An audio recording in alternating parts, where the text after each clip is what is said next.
And welcome. It's Michigan's AutoTalk podcast. This is episode number 96. I'm producer Phil Tower.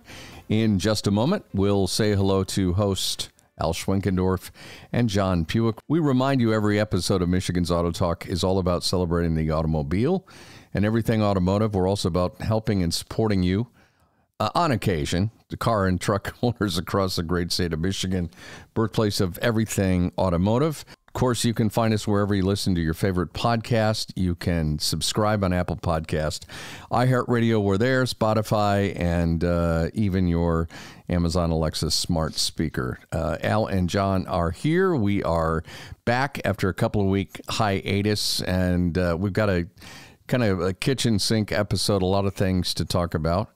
How are you guys? We haven't talked in a while. No, it's been one of those late winter deals. We're hanging in. That's about the only option. Yeah, I think we're all kind of in the same place. I snagged a story from Hagerty magazine because, first of all, I am just a sucker for some of the cool stories that they publish, and they've got a story. These were the station wagons. In fact, if you've ever seen, and who hasn't seen, National Lampoon's Vacation with Chevy Chase, and it's now taken on epic proportions of legacy. I guess what was that called, John? The something Queen, the wagon, master wagon. Yes, I just remember the multi-layered headlights in the front. And every time I see one of those new GMC diesels drive by me, I always just think of that and kind of chuckle. No, this is the car you want. The year Ford did the Chevy. Yeah. The year Ford did the Chevy. Yeah, that was one. Wasn't it the one they put grandma on top of? I think, that was the one.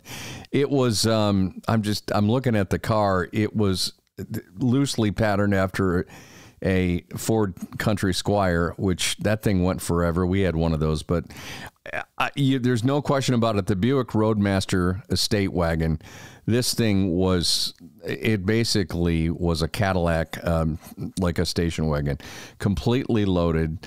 About 4 years ago, Hagerty publishes every year, and there's a current list for 2022. The new list will be out very, very soon, but they call it they basically call it their bull market list. These are the cars they say are going to increase in value. The station wagon, the Buick Roadmaster Estate Station Wagon, made the list, and they do an online auction. I had no idea they did this. Yep. And, Bring a Trailer is another one that's very popular, but Hagerty does an auction. This is a 1991 Roadmaster Estate. It is 1996 Roadmaster Estate. It's offered at no reserve on Hagerty Marketplace, and we'll throw the link up on our podcast page so you can find this. But this is a pretty amazing car. It's got a huge V8, LT1 V8, the same one that was in a Corvette and a Camaro around the time. That tells you something about the era. Yeah, tells you all you need to know. You the same engine in a station wagon as you do in your high performance car. It used to be if you wanted over 500 cubic inches, you had to buy a Cadillac. So what can you tell me, Al and John, about the LT1? Was that a pretty reliable engine as far as you know? Oh, yeah. It's advanced small block Chevy. I think that was the one with the 3 bolts in the center of the valve covers, right, John? Yep.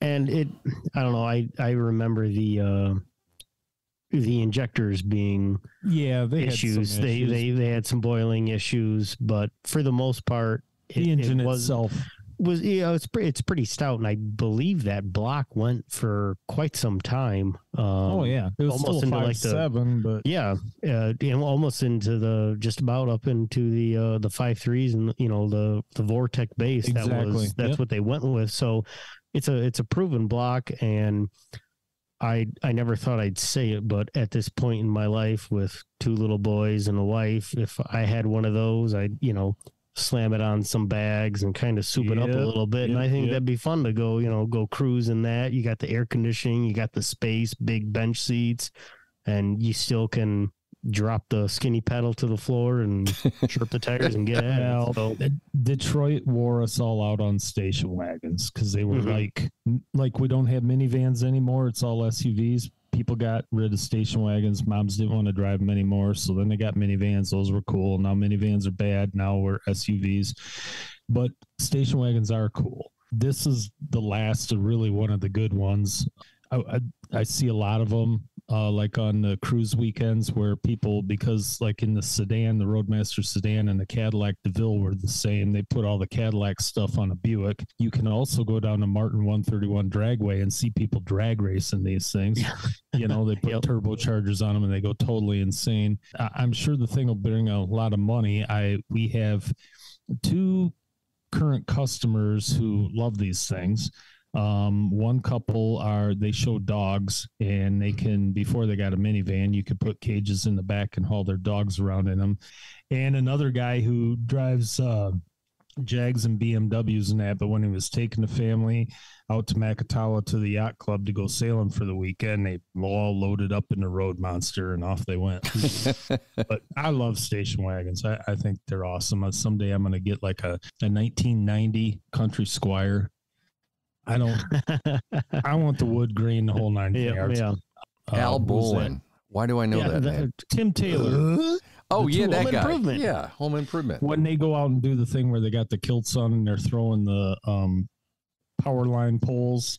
The Kilted games. Yeah, and Tim throws a log through Al's perfect 1989 Mercury, whatever it was, Grand Marquis wagon.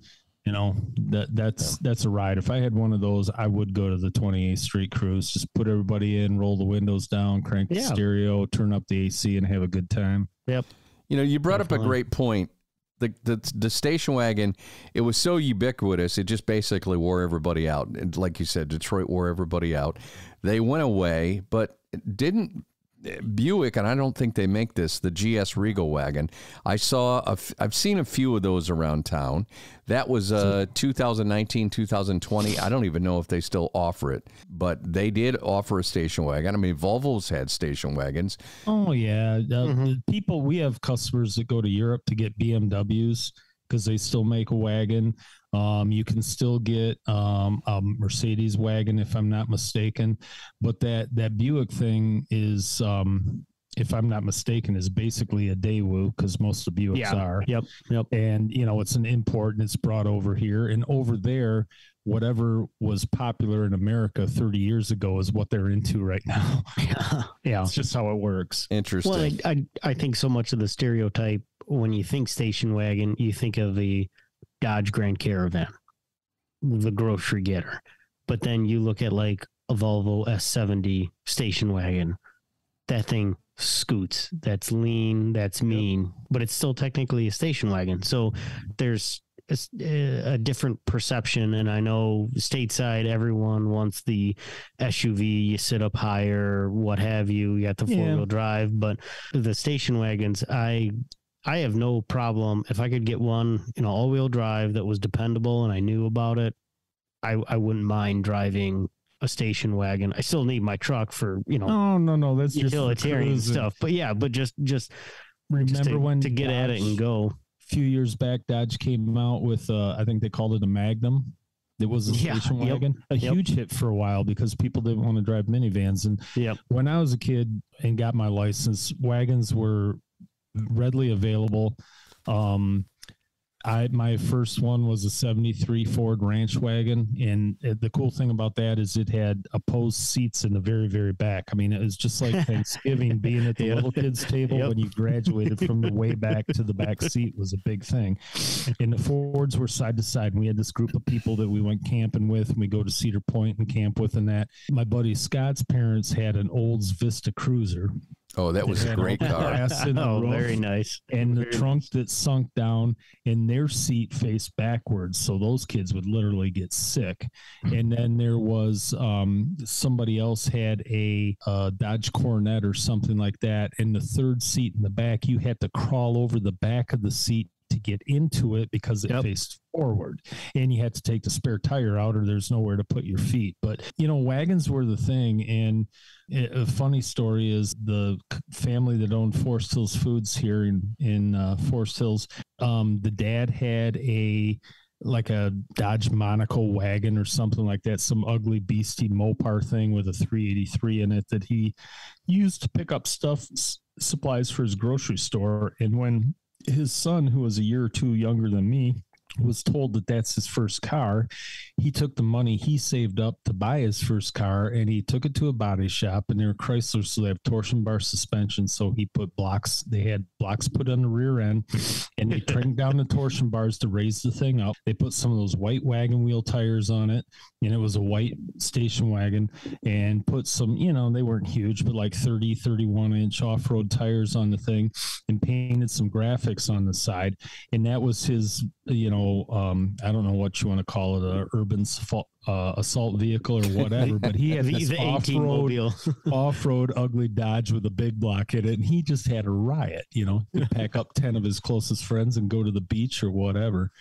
Yeah, I miss station wagons a lot. The Roadmaster right now, we want our listeners to know this, because when this episode releases in mid-March, around the 16th or the 17th, the auction closes on March 22nd. So you can still, go to the Haggerty auction site and see what it went for. But as we record this episode, the Buick Roadmaster has no reserve, and the current bid, I don't know if you guys checked this, it's $3,250.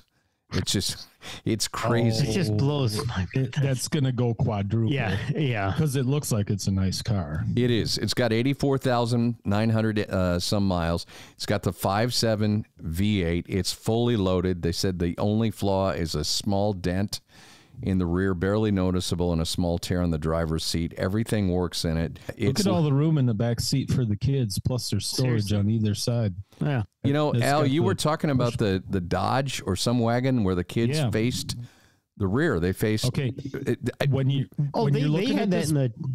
had that. I remember. Was it Grandpa's old Ford Taurus wagon? They had that up until like the 95, 90. I remember it was a hard bench seat, and I remember getting yelled at because two people in there. But the Fords, my dad always had Fords and Mercuries, and there were two seats for one person each, and they faced each other. You did. Now you look at the picture of this Buick. It's facing rearward like the Vista Cruiser was and the Buick Roadmasters back then.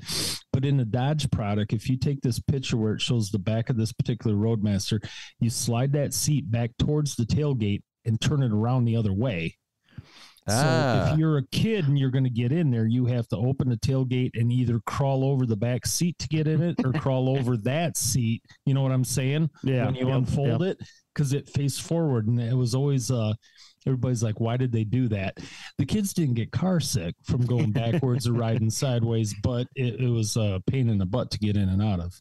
This vehicle is got, and it's almost like they stole a page out of the Chrysler and the Dodge minivan playbook, because I'm looking at this Roadmaster. It looks like all the seats fold down flat, and you've got a carpeted big long cargo area. It's pretty right, but see on the sides where it looks like a van where they got all that storage. Yeah. If you had a country Squire or a ranch wagon, the big bragging rights of the Ford was not only did you have the two-way tailgate, you could either fold it down or swing it to the side. You could get a 4x8 sheet of plywood in the back with the back seat. There you go. Okay. So it was mom's grocery getter during the week and dad's pickup on the weekend. Yeah. And that was a big thing. Like when friends were remodeling homes and stuff like that, they'd call Jim to come haul the drywall, because the old ranch wagon, you fold that all down flat, you could slide a full 4x8 in there, which you couldn't do in the GMs. Yeah. This was the typical 90s Buick Roadmaster wagon, just like this one, 18 feet long. And it was basically a Cadillac with a Buick nameplate on it. $3,250. This one will definitely go fast. I did, while you were talking about the 90 Ford Country Squire, the car of your dreams, I found one that sold at a Nashville, a classic car showroom, $18,995. So about 19 grand out the door. Original miles, 40,096. And that's a 1990. And this thing, I'm just looking at it. It's in better shape than the Roadmaster. At a little less cargo room, but this was, and it's leather. It's you would win the 28th Street Metro Cruise with this one. And a great cruiser for, like John said, all you gotta do is put airbags on it and you're set. I have a neighbor who has their parents' 89. The Mercury was called the Colony Park. It was the top of the line, just like the Ford. You could get a ranch wagon or you could get a country Squire. And this thing is candy apple red with the wood grain, red leather interior, and not a GM where, your interior is one color and the dash and the steering wheel or another. That always bugged me about Cadillac. You get a white interior and a red steering wheel. What the hell's up with that? This car is beautiful, and he wants so much money for it. Every spring he puts it up for sale in his driveway with a sign with no price. And everybody I talk to that's ever gone to talk to him goes, no, he's way off. He's way off. But I'm hoping that someday my bank account and his need to get rid of the car come into sync, and I could own that puppy because it's beautiful. Yeah, they are beautiful vehicles. I spent many a year and many a road trip in the back of our 1970 Ford Country Squire wagon. Canada and the West and all over, didn't you? Like us. Yeah, we did Canada. I don't know if we did the West. We did a couple of trips out east. But it was the family car, and that thing, I think it had a big 351 Cleveland in it. That thing was bulletproof. It was a 70. It probably had like a 429 or something. I don't think it had that big of an engine. We later had a Mercury Colony Park wagon, which was a 79 that replaced the Country Squire, and that had a 351 in it. And that one actually, up until about 5 years ago, was still being driven by a niece or a nephew of one of my in-laws. So how cool is that? I mean, that's a prolific vehicle. Right. And it makes a statement. It's just like people who drive around in old Volkswagen buses. Yeah. And stuff like that. Man, it's an old station wagon. Just for the record, Clark traded in the old Cutlass Cruiser, which wasn't the Vista Cruiser, the big one, on the Wagon Queen Family Truckster was what it was called. Okay. And you're right. I did see a picture of that. It had the stacked dual headlights. Yeah. And it just, someplace. Was a major emission era, gas crunch era, lightweight, cheesy piece of crap wagon that they just made even uglier. It was awesome. Yeah. And of course it became iconic for the movie, and we all know the rest of the story. I guess the other thing about station wagons, which I think there's a lot of nostalgia. There's actually a festival called Radwood that celebrates, the 80s and 90s vehicles. A lot of them that had, the wood sides, including the Grand Cherokees. I'm looking at this festival. There's festivals all around the country. They make a stop in Detroit in September, but it's essentially 80s and 90s cars. There's I'm looking at a lot of Mazdas. There's some Buicks in here. There's Fords. There's some Volvo wagons, and a little bit of everything, including some Honda hatchbacks from the 80s and 90s. This is pretty cool. We'll have to check this out. The nearest it gets is in Detroit, and it's called Radwood. I had never heard of this. Yep, it's been going for a while. I think that what we really need to do for the podcast is set the date and get together and take the Saturday of Hearst Fest and go to Fowlerville. You want to talk about the only thing better than the station wagon is a hearse. And wait a minute. In somehow. Is this a real? Wait a minute. Hold the phone. Is this a real thing? Oh yeah, are you kidding me? It's a very real thing. Hearst Festival. Okay. Yeah, it used to be held in Hell, Michigan, but they kind of outgrew it. They did a Guinness Book of World Records thing about, 5, 6, 7 years ago, where they had like 184 hearses do a parade, and they set a world record. But these people are way, way, way into it. You can buy beeswax candles that are a perfect replica of a real human spinal cord. Cool. These people are, that's good. Crazy, cool, sick people, and they deck out these hearses. And some of them are low riders, and some of them have superchargers, and other ones are just full of creepy stuff and that. And it's the coolest thing. And I think Michigan's Auto Talk podcast really ought to go visit that. Saturday, September 16th, Fowlerville Fairgrounds. It's only an hour and a half. Yeah, that's not far away at all. And that's the 2023 Hearst Fest. Just Hearst, it's put on by Just Hearst Around and Dead Sled brand. It's the 22nd annual Hearst Fest, and this is happening this year. $2 entry. Of course, they charge an entry fee. This entry fee. This is not a free car show. Never leave. And, the vendors and stuff are insane. It would be worth $20 to go in. Absolutely. And I tell you, if you talk to those people there, besides the fact that they're demented and they're like us, they're just stressed out with what they do all the time. And when the weekends come and it's in the fall and, they get together and throw big, huge parties and stuff like that, you can go out and you could buy like a late 70s to mid 80s hearse, be it a Lincoln, a Cadillac, or whatever, for under $5,000. You put some tires on it. All you do is, some people just what they have to do to keep the thing going, and you're in the car club. You're not spending $30, $40, $50, $100,000. Your car's as cool as anybody else's, and they just freaks that like to hang out and talk about dead people in their cars. Bring the kids. It sounds like a good time. The kids are there all the time. Casey's daughter dressed all up. I know. I've seen the pictures. A couple years ago. Yeah. It's the craziest thing you ever seen in your life. And there are people who do actually buy these and drive them as their daily drivers. Oh, yeah. It's a mellow Burning Man. That Roadmaster you looked at, the Cadillac version of that. There was somebody who worked at Cascade Walmart that had one of those. And while most people have these as hobby cars, somebody worked there that had one that drove it every day, 24/7. I haven't been at a store in a long time, but it always used to be parked in the same spot. And when I went to Hearst Fest, it was there. And I talked to them. They go, yeah, well, can buy the wife a car for $20,000, or I spent $5,500 and we got this to go on the weekend. And they buy little caskets and tombstones and all this stuff and put up these displays, and it's just crazy. Absolutely crazy. March 22nd is when this auction ends. We'll be sure to put it up on our Facebook page what the final bid is. But right now, if you're listening to this episode within a day or two of the release on March 16th, it was at $3,250. I am predicting this thing will...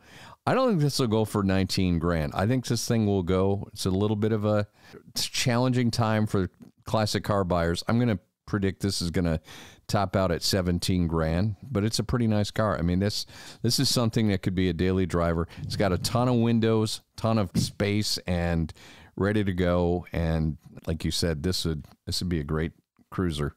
Great cruiser for a show. The issue is there's so many places like our friends at Garage Kept Motors, and there's Grand Rapids Auto Gallery, and there's places like that all over the country nowadays, and they bring them in and their prices are substantially higher than this. So I think this is going to be one of those auctions where in like the last hour, it's going to like quadruple in price because everybody's going to go bang, bang, bang, bang, bang. I'm not paying $30,000 for it, but I'll give them 20, and it'll be interesting to watch. I'm going to keep tabs on it. The car is, by the way, located in Michigan, and here's one for our listeners and everybody on the podcast, because I didn't know this until a couple hours before we recorded this episode. The car is located in, wait for it, East China, Michigan. Ooh. Which is over by St. Clair Shores. It's kind of northeast of the city of Detroit, and it is a township, East China Township, and there's somebody there who owned the car and put it up for bid on Haggerty's Marketplace. Is there a South China Township, and do they fight? Do they have red and they all wear red? Yeah, I mean, I was going to say, are they communists or they not or what? East China, I've never heard of that. Right at the township, there's going to be two guys just staring at each other. Yeah. Making sure nobody moves. Yeah, there's a big brick wall between the two townships. I had to tear down the wall. I had to Google it because I thought it was a joke. I thought, okay, somebody who owns a Buick Roadmaster is probably a jokester. But no, it is a real location in Michigan, East China Township. You can even Google it. All right, that's going to put the wraps on this episode. We have a lot more to talk about, including we could even do another episode on station wagons. We are going to look into going to Hearstfest because that just sounds too good to be true. And I don't know. You guys got anything else for the good of the order before we wrap this up? We're going to work really hard to schedule something out at the auto show this year. We met a really cool guy that works for Consumers Energy, and he deals with people who are buying electric vehicles and setting up charging stations at their home, and for some people, their places of work and things of this nature. And this guy is the real deal. He's got like 5 electric vehicles. He's got a motorcycle. He's got a couple cars that for around town. He's got a couple long range things. And he's very knowledgeable and he's very cool. And we just been busy and Phil's been busy, so we haven't done that. But we're going to hook up with him because we got to do it. Really say, if you really, and John and I were just talking yesterday about how many more electric vehicles are out there. I mean, there's like 6 Rivians in Cascade. Yeah. That's more than there are in the whole state of Ohio. And the Teslas, it seriously is. Yeah. And all the Teslas and stuff like this guy knows. This is what you need. This is, he's got 3 different chargers himself. He plays with them. He knows about them and can give you an idea what the real cost of owning one are, because the dealers will tell you, well, you don't have to buy gas anymore. But does your electric bill go from $120 a month to $500 or $1,000 or who knows? I think he's going to be a great guest, and it's going to be good for people to hear. Yeah, I'm with you. Definitely. All right. We will have that on an upcoming episode for you. Don't forget to like our Facebook page, leave us a message. Until next time, that'll put the wraps on episode 96 of Michigan's Auto Talk. I'm producer Phil Tower. I'm Al Schwinkendorf. I'm John Puhek. Thanks for listening.